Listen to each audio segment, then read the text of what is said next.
And I call the member for Moore. Thank you, Deputy Speaker. I rise to speak in support of the High Seas Biodiversity Bill 2026.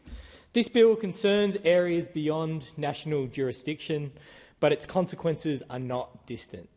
It goes directly to the health of the ocean systems that sustain Australia's environment, economy and coastal communities. For my electorate of Moore, that connection is immediate. From Trigg through to Iluka, our coastline is central to how people live, work and engage with their community. Clean beaches, healthy marine life and a stable coastline are not abstract environmental outcomes. They are the foundation of local recreation, small business activity and community life.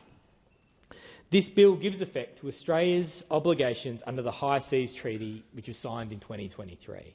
It establishes the domestic framework required for Australia to ratify the agreement and participate in its implementation.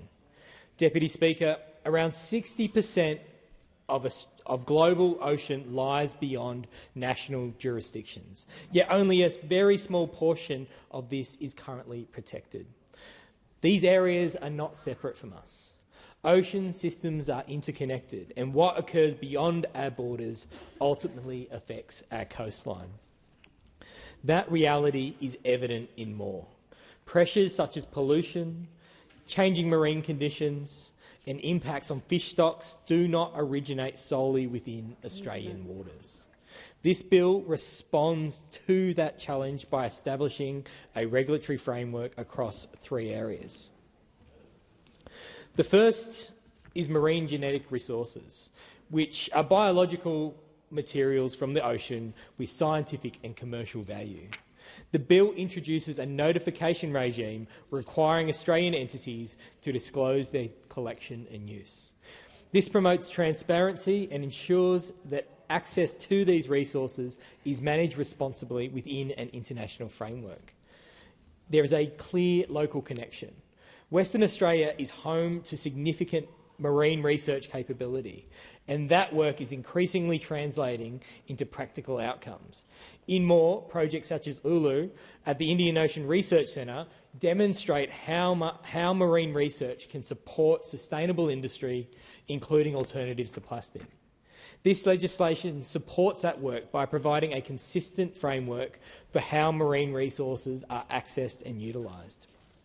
Second, the bill enables Australia to participate in the creation and management of protected areas on the high seas.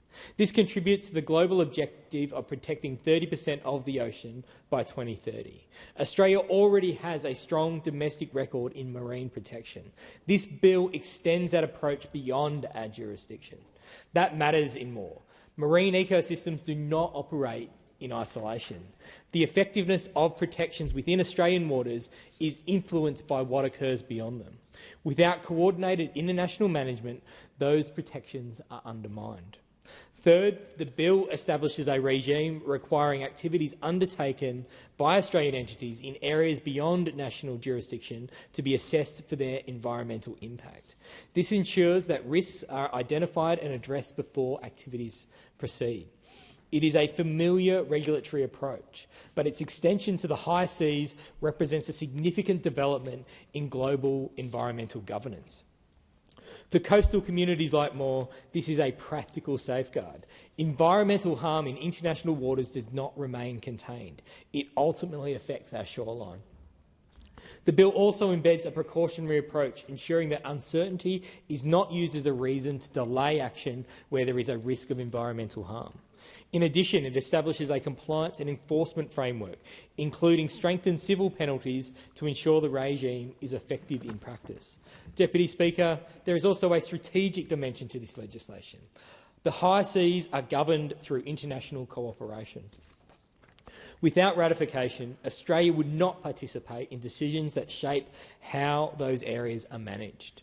This bill ensures that Australia has a voice in those processes and can contribute to outcomes in our region. There is also a clear economic interest. Coastal economies depend on the long-term health of marine environments. In Moore, local businesses, tourism operators and community organisations rely on access to clean and stable to a clean and stable coastal environment. Protecting that environment is not only an environmental objective, it's an economic one.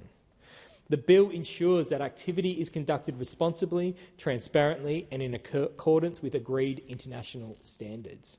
Deputy Speaker, this legislation reflects a straightforward principle. The condition of our coastline is shaped not only by what we do within our borders, but what occurs beyond them. For the people of Moore, this bill is a practical step in protecting the environment they rely on every day. It supports sustainable industry, sustains international cooperation and ensures Australia is contributing to the responsible management of the global ocean. For those reasons, I commend the bill to the House.